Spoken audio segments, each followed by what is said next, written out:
Hello, my name is Richard Tugume, founder and CEO of Practitioners of Contemporary Philosophy Limited, a consulting firm that works with impact investment funds and donors to deploy funds in the region, East, Central, and Southern Africa.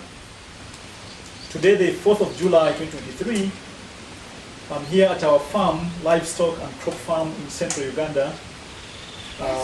We'd come here on a mission to supervise work done in the previous month by our full-time staff, who are about 35 now. And with me here I have one of them called Frank Nsubuga, who's been with us for about 5 years now. He's in charge of our bamboo plantation on the farm. And today I wanted to use his story to talk about one of the concepts about impact investment that I have been thinking about for quite a number of years now. And this is a concept I personally term as last mile social impact, which in brief description simply means the last effort required to translate quantitative social impact into an improved livelihood. And so, back to Frank Mubiru's example, when he joined us 5 years ago, he had no job, he didn't have decent housing, was never sure of where his next meal was going to come from. He had 2 children as a single father, aged 2 and 1 at the time.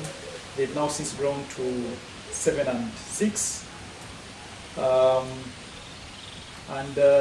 Obviously when he joined us, he was guaranteed of a job with decent income, had a roof over his head, had 3 meals a day, had health insurance. But as the years went by, one of the things I personally realized was that despite this quantitative improvement, his quality of life was not necessarily improving. And on further interrogation, I realized that one, him and his children were in and out of hospital several times because of ill health. And so one of the things I realized was a challenge was that him and his children were drinking boiled water that was causing a lot of waterborne diseases like typhoid, dysentery, cholera, etc. to them.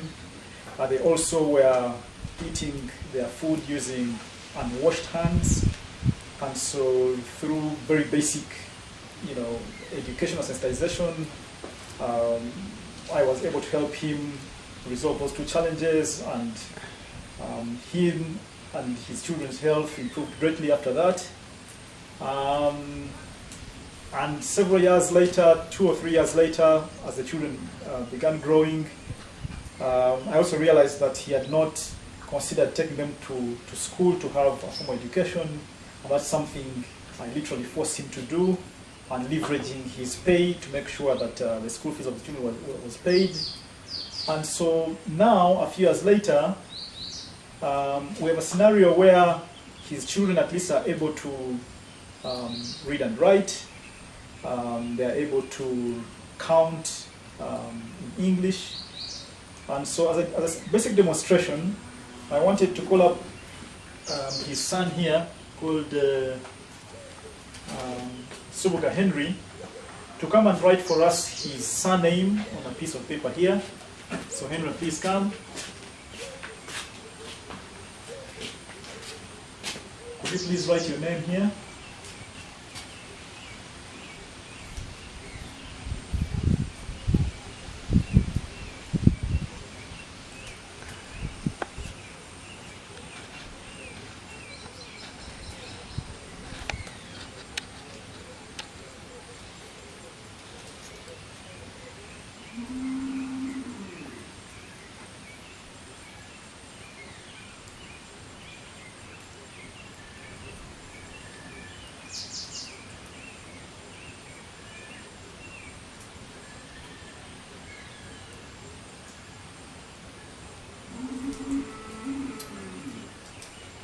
So as you can see from this piece of paper, this young boy of 7 years is able to write his surname.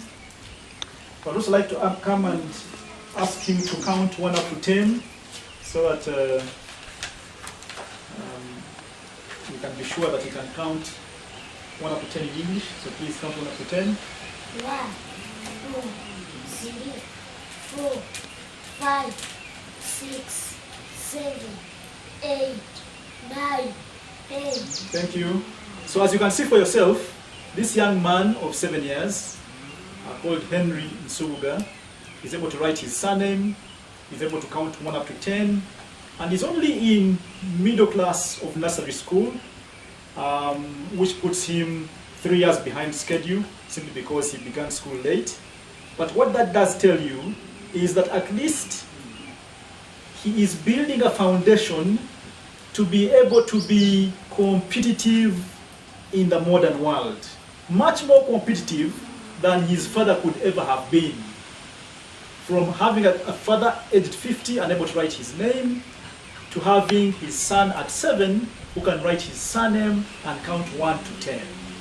This may sound very basic in at the developed world level, but my argument is that if in a developing economy like ours, if we had all citizens in this country able to write their names and count 1 to 10 across the board by the age of 7, then we can say we are set for much bigger success than we could ever have imagined. Thank you. Now, building on that example and making comparatives between qualitative and quantitative social impact, my take on it is that whereas quantitative social impact is important and good, example of creating a job and paying a decent income, one of the limitations of it is that, one, the beneficiaries of quantitative social impact have no control about sustainability of that benefit, just like this gentleman has no control as to whether he will sustain that job or not, because it's up to my business remaining profitable to be able to afford his services. And number 2 is that he is unable to make the benefit infectious to others. In other words, it is much more difficult for him, or almost impossible, for him to translate his 1 job into 2 jobs, into 5 jobs, into 20 jobs in an infectious manner. On the other hand, the qualitative social impact in this particular example of now his ability to know that and apply the fact that drinking boiled water is important and keeps him healthy, washing his hands before he eats keeps him healthy, taking his children to school is important for a formal education to remain competitive. Those, on the one hand, are in his full control because they remain with him and have little external influence. Number 2, they are infectious in the sense that he can translate that knowledge to others who don't have it already. And number 3, it is affordable for him to make it infectious without costing him anything or much at all. And so, in a nutshell, my overall message is that impact investment players and stakeholders who believe in improving livelihoods based on impact investment activities, it is extremely important to work towards translating quantitative social impact into qualitative social impact for the reasons given, because that is where the sustainable and life-lasting gains will be made. Thank you.